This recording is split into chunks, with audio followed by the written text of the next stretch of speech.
Hello, Laura Brandenburg here from Bridging the Gap. Take two again. I just had this like inkling in my mind. Nobody had actually left me a comment, but I kind of knew because people were popping in and out that like the audio wasn't working. And so I went and I tested it. It actually wasn't working, and now it should be. So I'm super excited to be here. We are in the day before the last day of signups being finishing for the blueprint. We've had a bunch of new people join over the weekend. You can kind of see all those lovely stickies there. And we've had some great questions in the group about your business analyst career and the direction of your career and how to get started in your career. So I'm going to go ahead and just jump right into those questions. Okay, so the first question is from Anand, and Anand says, hi, I'm from a non-IT background and planning to do an MS in business analytics. What other practices should I do at home? Any good ideas? And I kind of punted back to Anand on this one, and I was like, hey, I just want to know, what's your goal, right? Why are you pursuing this degree? What are you looking for? What's the time frame that you want to complete that in? Because that kind of information helps me give advice that actually makes sense to get on where he wants to go. So his response back to me was, I want to be knowledgeable and skilled rather than focusing on a position which just automatically happens in our life. Well, I'm 22 now, and I hope I can make it happen as soon as possible. So I kind of love that answer, and I kind of don't love it answer. So I love the focus on knowledge and skills. Like, super important to have knowledge in what we're doing, to have the skills that we need to succeed, right? I will say that skills, yes, they come from the learning we do, the degrees we get, the training we do. They also come from practical experience. Okay, so being successful in any kind of business analyst role, or any role really, it's not just about the knowledge and the degrees and the book learning. It is about the experience. So I love that part of your question, because you're focusing on how can I actually practice this. But I do want to just reflect on the career goal aspect of this too, because my question really just wasn't just like, what role do you want? It's bigger than that, right? It's how do you want this, what do you want your life to be like, right? What, in an ideal world, how does your career fit into that? So when you show up to work, whether that's 40 hours a week or 20 hours a week or 60 hours a week, depending on the culture you're in and the environment you're in, like, how would you like that work to flow? What do you want to be doing every day? What kind of impact do you want to be making every day? Now, I will say at 22, you probably do not have it all figured out. I know, like, I did not have it all figured out at 22. That was about the time that I got into my first entry-level role. And if you've been following along, you've heard that story. I was like bored out of my mind. I had this great degree in philosophy, and I felt like I was just exhausting my potential in a very rote, manual, meaty, like kind of boring role. And, and that was really frustrating to me. It really actually sent me into kind of a deep feeling like that I had to dig myself out of over time. So you don't have to have it all figured out, right? But you want to kind of get as clear as you can, because the clearer you are about what you want, the more likely it is to happen. And the way you get clear is through some practical experience. It could be an internship, because when you do an internship or you start doing things and practicing these skills, you'll figure out what you do want and what you don't want. You'll figure out if this MS is like what you want, right, in business analytics. Do you even enjoy doing that kind of thing? So, really important question. You learn discernment through practice, and you don't have to have that goal perfect to put it down on paper, but do take some time to really envision for yourself what you'd like to be doing when you quote unquote grow up. Okay, so some ideas though for how to apply business analytics at home. Just look at any big decision that you are facing in your life and apply the analytical mindset to them. Business analytics is really data focused. So this could be from buying a toaster, from renting an apartment, to quite honestly evaluating that MS in business analytics, right? What is the investment that you might make in any of those things, the toaster or the degree, anything in between? What's the investment in time and money? What is the return that you desire? What are the data points that you can track to let you know if you're on track? What are the data points you can use to evaluate and help you make that decision. Just start applying that analytics mindset to any decision. You can do it when you go out to eat. You can do it when you decide what to do with your week, when you're planning your week. You can do it to decide on an internship, right? Just think about where can you apply that reporting, analytics, decision making into your mindset. So that's my first advice to you. So, all right, hello and welcome. So I just delve right into our first question there. I see a few people have joined us. Feel free to say hello, let me know where you're from, what you're doing, and if you have any questions that you would like me to cover in the coaching session today, I'd love to do that for you. So go ahead and leave those in the comments as well. Just kind of getting things started with questions that have happened in the group, as well as a few we've received via email. All right, so Atunba asked, I'm struggling to finding a job after 5 to 6 face-to-face interviews. And the feedback that he said he was receiving is basically they're saying, I'm not talking deep enough and giving enough examples of projects that I've worked on. Maybe I can send you my CV and see if there's anything you can do about that. So here's the deal. If you're getting interviews but not getting jobs, it's not your CV.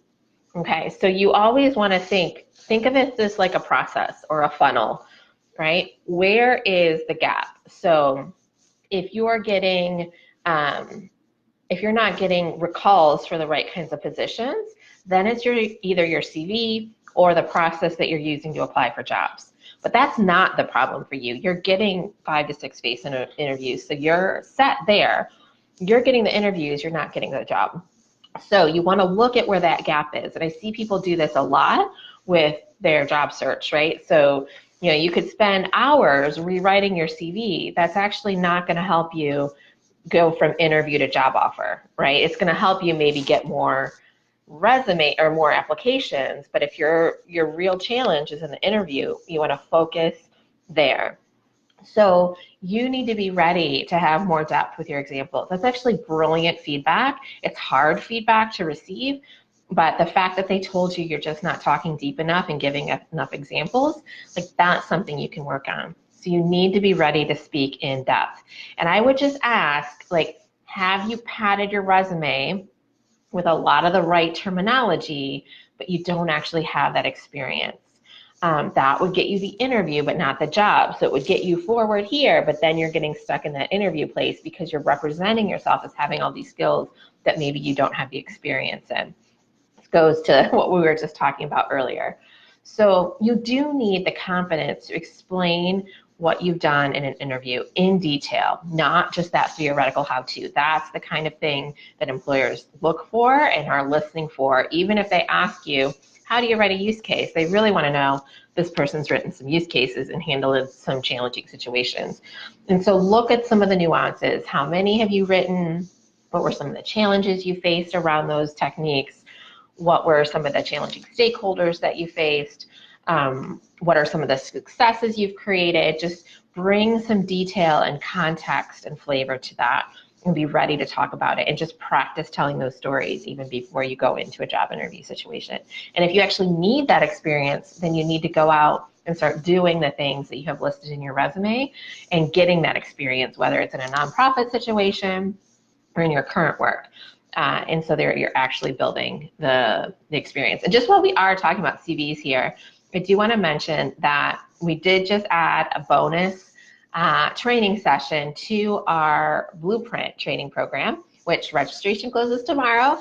So if you're interested in joining us, like, this is the time to be really making that decision. And we added, and Paula Bell does this training, and Paula Bell does great resume consulting and job interview consulting specifically for business analysts.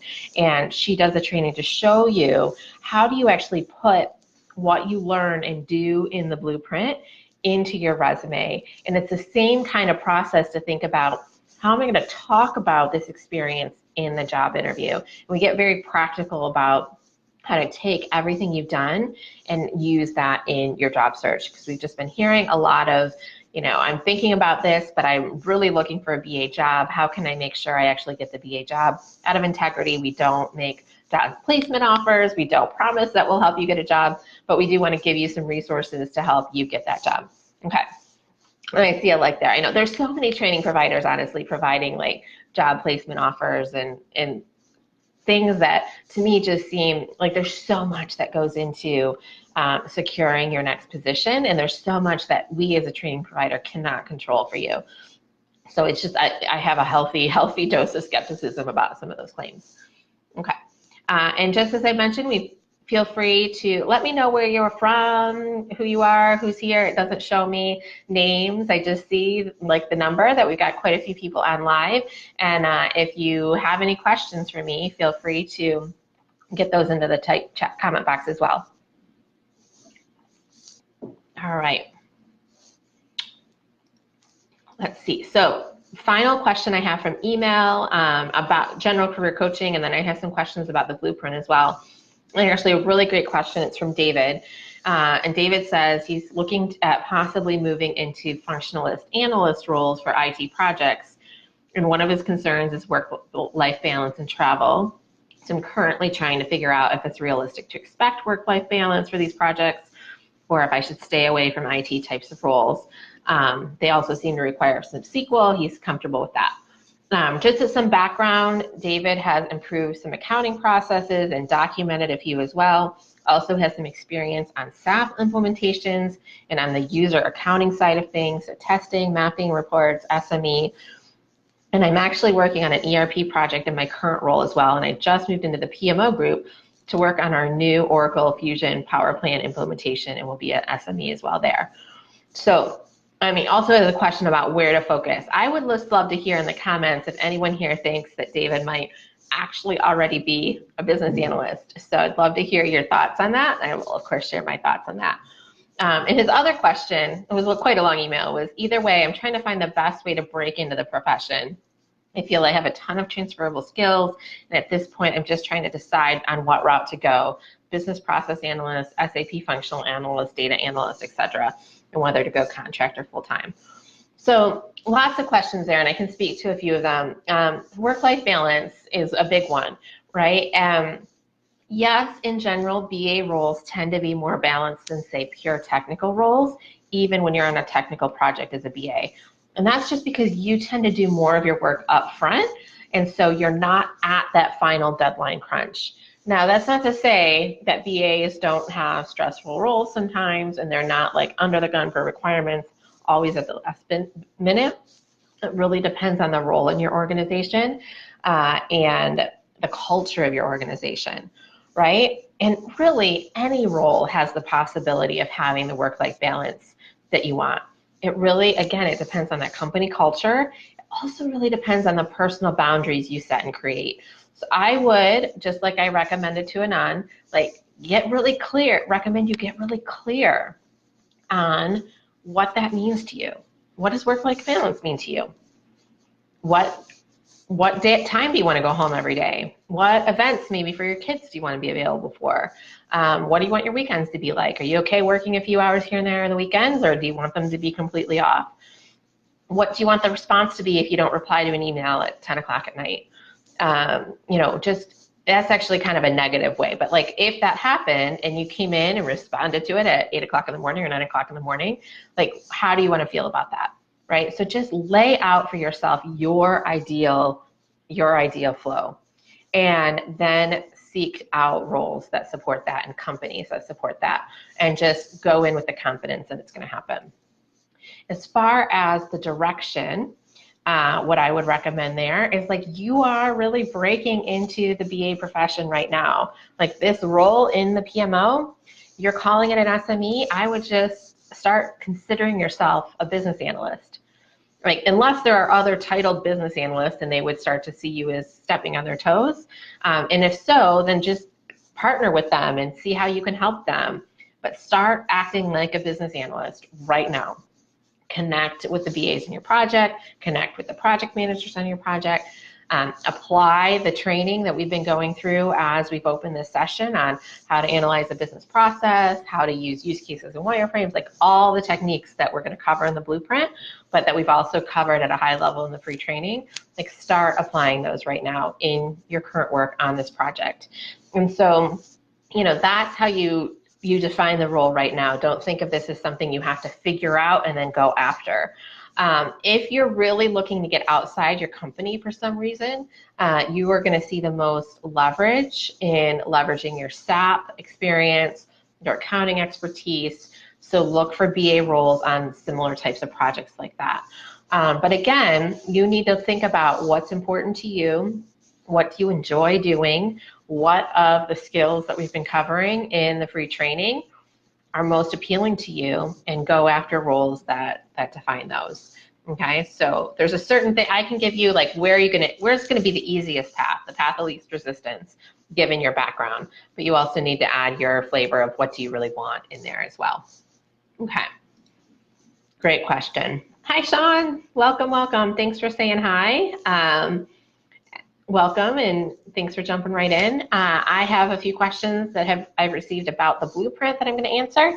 And if you have any other questions, either about your BA career or the Blueprint training program, feel free to get those in the comment box. All right. So the biggest question that we keep receiving is, when will you be doing this again? So yes, we do run 2 sessions of the Blueprint each year. We run one in the spring, one in the fall. We're getting ready to run our fall session. It goes through the very beginning of February 2020. So we will run our spring session starting in 2020. It actually starts towards the end of February. We haven't 100% confirmed the date yet, but Paula, our program manager, and I were talking about it last week, and we penciled in February 27th, which gives us just a few weeks between the 2 programs to look at what we want to improve and make sure there's not a direct overlap. That could adjust one week, one way or the other, depending on when we actually finalize all our plans and put all the schedules into place to make sure it works with everybody's schedules. But it will be in the spring. It will be starting towards the end of February, most likely February 27th. So it's actually, a reasonable time away. Does the course cover testing? We don't cover testing as a discipline because that's not technically part of a pure business analyst role. So we don't cover it as one of the industry standard techniques. Reality, of course, is a lot of BAs also do testing. What I find is when you start thinking in use cases, which we do teach in the course, and writing in user stories, you are doing 80% of your test plan. So then it's just, now how do I take this information that I put into a use case and turn that into a test case? But you are doing the heavy lifting in terms of figuring out what the system needs to do, and that specificity about how the system will respond to a user action, that's the core skill you need, and then writing test cases from that is pretty simple. Okay. Does it cover technical skills? And also, how technical do I need to be? So you do not need to have a technical background, and it's technical in this, for somebody with a pure business background, never done anything IT related, the course does feel technical, but it is not a technical how to code course. And the reason it feels technical is because we really stretch your analytical thinking capabilities. We teach you how to get really specific about what the software needs to do and how to model data. That feels technical to people, right? So that feels really technical, but it's not a how to code. It's all things that you can do if you know how to use Excel, if you know how to think in a logical, analytical way. I like to say that my best class, or that prepared me most to be a business analyst, from my philosophy degree, was Introduction to Logic, because it was that clarity of thinking. And the techniques that we teach you in the Blueprint give you that clear thinking skill that allows you to uncover missed requirements. But it feels, that can feel technical to somebody with a business background, but it's not technical. Okay, and we don't teach any specific business applications or SQL, you don't come away with any coding skills either. I like to be totally upfront about that. Okay. And will the course help me prepare for the PMP or the CBAP? So when you finish the course, you will have a certificate of completion that gives you 36 credits, and you need 35 credits to apply for either the CBAP or the PMP. And so you will have the credits you need to apply for one of those certifications. You have to apply for each of those certifications and document your work experience before you can even set an exam date. So the first step to either of those is the application. So you have those credits in place, but it is not a prep course. So we are not preparing you to take an exam. And it's a very conscious decision on our part because of everything I've been sharing here about wanting to focus on practical skills and getting you ahead and starting where you're at and expanding your BA capabilities. And it tends to be when people don't have that kind of training, it's a challenge to do an exam prep and be successful in an exam prep, because those applications, those exams assume you have a certain amount of experience. So we are not an exam prep provider. And welcome to those of you just joining us. I'm just answering some questions. We answered some career coaching questions. Now I'm answering some questions about the blueprint, and I'm happy to answer anything that you want to share in the comment box as well. So go ahead and get those in. We have just a few minutes left here. And I'll say a lot of questions are coming from people like David. So people who are not technically currently in business analyst roles and wondering if the course can help them. And often with like descriptions, like I kind of read some of what he shared with us in email of here's what I've been doing, right? Like, can I apply this? Like, how does this work for me? And what's interesting, excuse me, is every time I read one of those, like one of my strengths is I see the business analysts in people, or I see the best in people, right? I see people where they're going. And so I see, oh my gosh, this person's a business analyst, but they don't, you can tell from their question, like they don't see it yet. And so that's why I asked, like, anybody else here think David's a business analyst, right? Like I see him as like, hey, you're a business analyst calling yourself an SME. Let's just flip that around. Right? Like, and then you start to be a business analyst where you're at. And so there's been a lot of these come in similar patterns. People who've done a lot of business process improvement, like maybe in administrative roles, but doing some analysis. Like the change that you need to make is to start seeing yourself as a business analyst.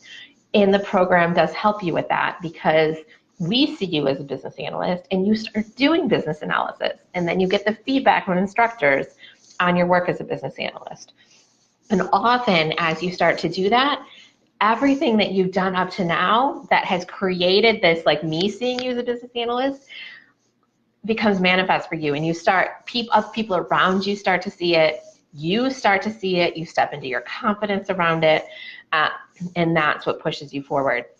And that's where breakthroughs happen in terms of new roles or promotions, or just things start to happen from there. It's a little bit different for everyone depending on what they do with the program and where they're at, but we see it again and again. That's when the breakthroughs happen. So yes, like if you just think like you're kind of doing some business analysis, or you've not really in a BA role, but you really, really want to be in one, yes, the program is for you, and that change can often happen a lot sooner than you think.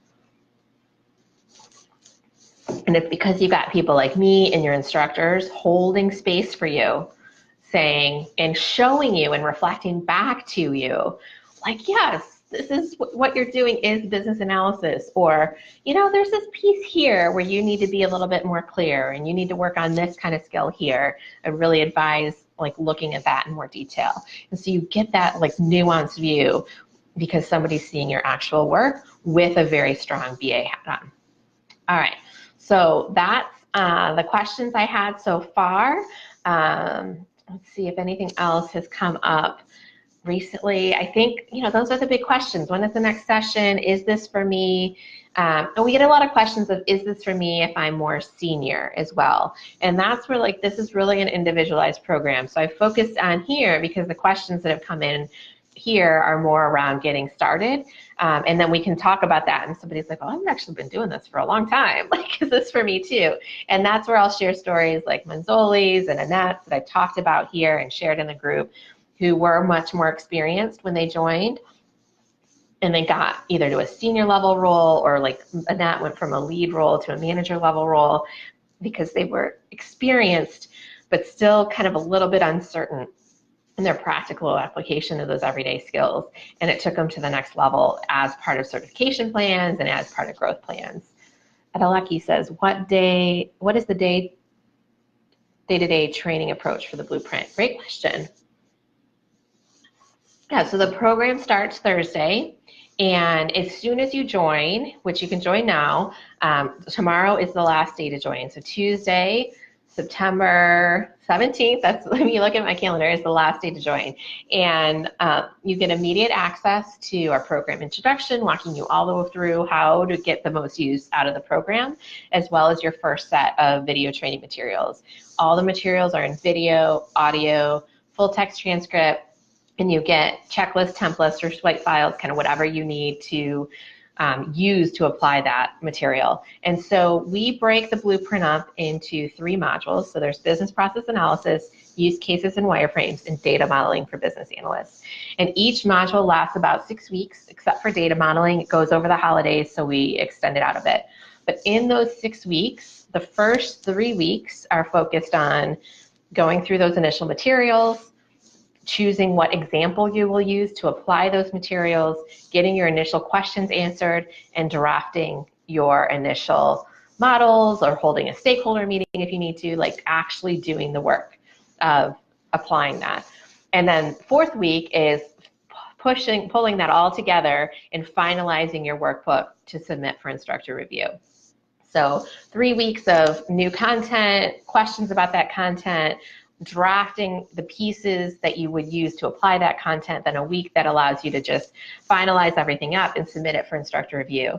Then week 5, that's on our instructors. You actually get a bit of a breather there. That gives our instructors time to review those workbooks. So they're reviewing workbooks from all the participants. We've got 6 instructors, so a big team, but we give them a week so that because they're doing a very individualized review of each of those workbooks. And they're reviewed in first come, first serve. So if you get yours in early, then you get a review a little bit earlier. And then if you need revisions, then you have another week to submit your revisions by the time we start the next module. If you don't need revisions, you get an extra break, a little bit more integration time. It's a great time to, like, if you're in business process, like do another business process or show up to our instructor hours to just see what questions people have and ask questions that you have. So that's the flow. So the day-to-day is a little bit different depending on where you are in a module. But there's webinars to answer questions and to get you going early on. There's instructor hours during those workbook periods so that you have lots of time to ask an instructor question in a small group setting and get feedback on your specific workbooks so that you get all those questions answered before you even send it in. And then we go through that same sequence 3 times for each of the modules. I hope that answers your question. Great question. If you have any other questions, feel free to post them below, or you can email us at info@bridgingthegap.com, and either myself or somebody on my team would be happy to answer those questions for you. So I'm going to sign off now. Thank you for being here. Thank you for your great questions. I'd love to have you join us for the Blueprint. I'd love to just have you take whatever that next step is for you in your business analyst career, because I firmly believe we build our profession one business analyst at a time, and success starts with you. Thank you.